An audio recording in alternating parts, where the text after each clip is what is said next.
out buy cigarettes, but you don't smoke. You still can't drink, and now you can get in trouble for all the... She can vote, that's not going to be much fun. And now she'll get in trouble for all the dumb shit you could have gotten away with yesterday. So please be very careful at 18. It's a fun and dangerous age. So happy birthday, man.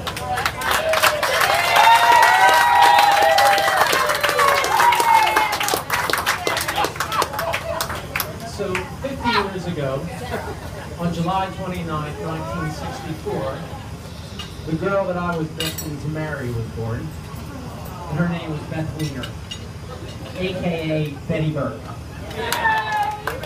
And though I wouldn't see her for 22 years, we wouldn't get together, our paths would cross occasionally, and circumstances would occur that lead me to believe that we were destined to marry. For instance, when I was 12 in 1972, I lived on Rose Glen Road in Havertown. I moved out of my childhood home. And shortly after that, very shortly after, Beth moved in onto Rose Glen Road. And not only onto, but into my best friend's house, into his bedroom. So I missed her by maybe 6 months or a year. Of course, I'm not sure what I would have done with her. She was 8 years old at the time. I'm sure she was cute. And of course, after that, we both grew up. We went to college. In college, Beth actually met a guy who she became very close with and almost married this guy. But it did not happen. And why didn't it happen? Because he's a doofus. You came along. Destiny! Destiny! Come on, there's a theme here. It just wasn't meant to be. So in 1987, I was renting a townhouse. No, scratch that. In 1986, I was renting a townhouse in Gladwin. And Beth was best friends with a girl named Gail Levin. And Gail was dating Joe. So Joe was over at my townhouse all the time. And Gail came over with Beth because she wanted Beth to see Joe. So Beth came in. I was laying on the sofa watching a basketball game. And I know that sounds shocking. That's the last time I watched a basketball game. And Beth came in. We said hello. They went back on the back patio. Joe was tanning. They talked. Joe was always tanning. They talked. It was either tanning or blow drying his hair. And they left. And that was it. We just were not interested in each other. And you know, if I'm more interested in basketball than you, I'm definitely not interested in you. But it just wasn't meant to be. But that same summer, Beth came down the shore with Gail. I was renting a house with all of my brothers. My brother Jay had a boat there. And Gail came out on the boat with Beth for the day. And by the end of that day, we were laying on the front of the boat under a blanket making out. It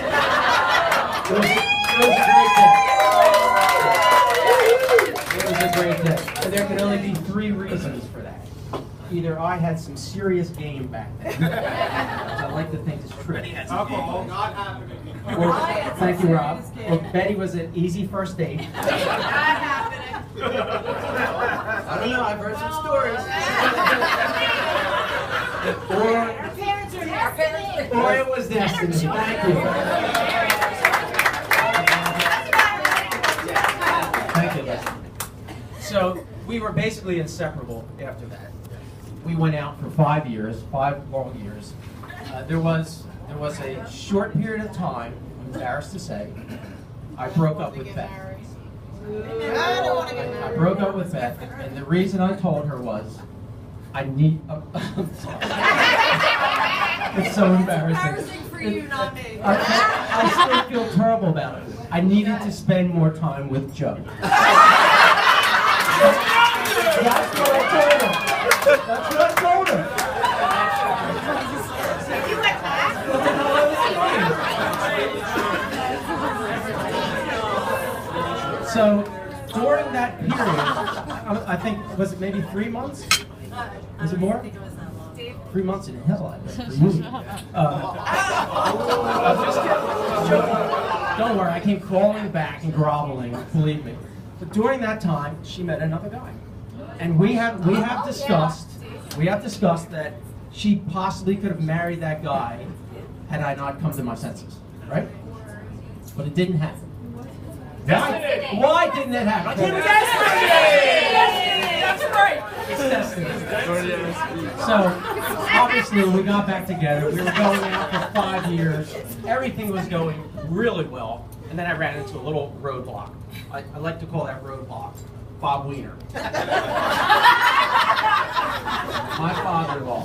So, and I want to preface this by saying, you know, at the 5-year mark, my in-laws and Beth were talking about marriage a lot.